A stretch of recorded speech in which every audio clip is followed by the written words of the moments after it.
दर्शकों को मेरा नमस्कार। आप देख रहे हैं सुमंडिया में आपके साथी प्रमोद सागर, जनपद अमरोहा, तहसील हसनपुर की ग्राम पंचायत। इस समय हम जो गुजरों वाली चकुनी के नाम से जानी जाती है, और यहाँ पर पहले कभी गन्ने की फैक्ट्री भी होती थी, ग्रामीणों ने बताया, और इससे भी इस गाँव की पहचान है तहसील हसनपुर में।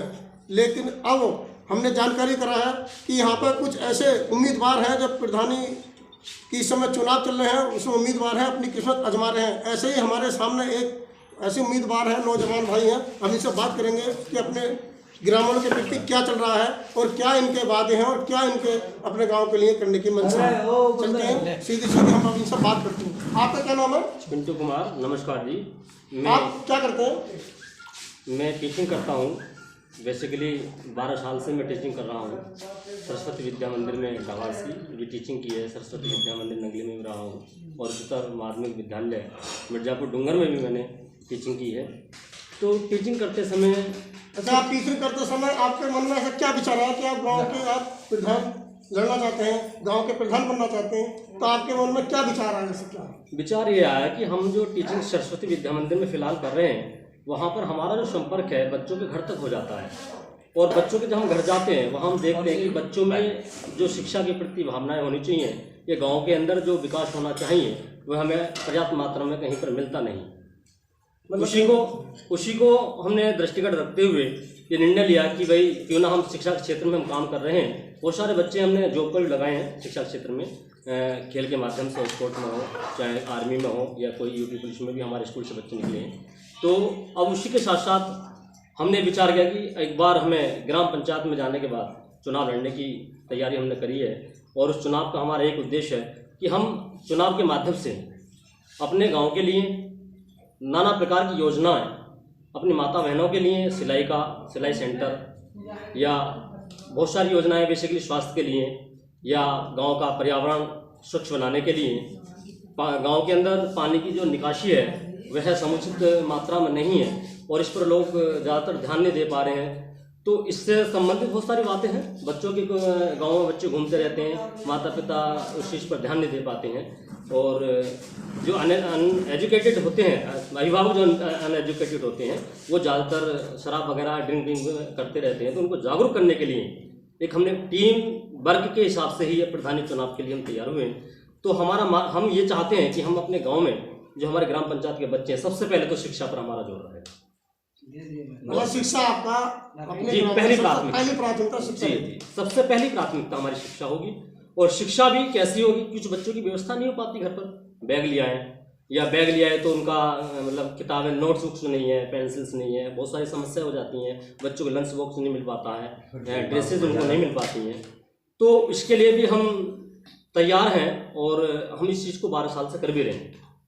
ठीक है जी। तो आप इस माध्यम से मतलब अपने जो जितना भी आपसे सहयोग हो रहा है, चाहे शिक्षा का क्षेत्र है, चाहे वो गांव की एक समस्या है सामाजिक, उसके लिए आप 12 साल से लगातार करते हैं। बिल्कुल लगातार काम कर रहा हूँ जी। जैसे बच्चों में ठंड आती है तो जर्सी स्वेटर का बांटना, जूते चप्पल का देना, या जो बच्चे किताबें नहीं खरीद सकते हैं उनको बैग दिलाना, ये मेरी प्राथमिकता रही है।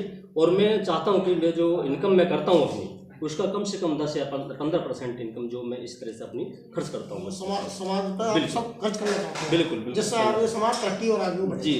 तो आप अगर कामयाब हो जाते हैं तो सबसे पहले आप अपने गांव के लिए क्या करेंगे? सबसे पहले तो मेरी प्राथमिकता शिक्षा ही होगी। उसके बाद जो हमारी माताएं बहनें हैं, कुछ जो घर से बाहर नहीं जा सकते, सीमित रहती हैं बच्चे, एक कहीं ना कहीं डर रहता है, मम्मी पापा को डर रहता है कि हम अपनी लड़कियों को बाहर नहीं भेज पाएंगे।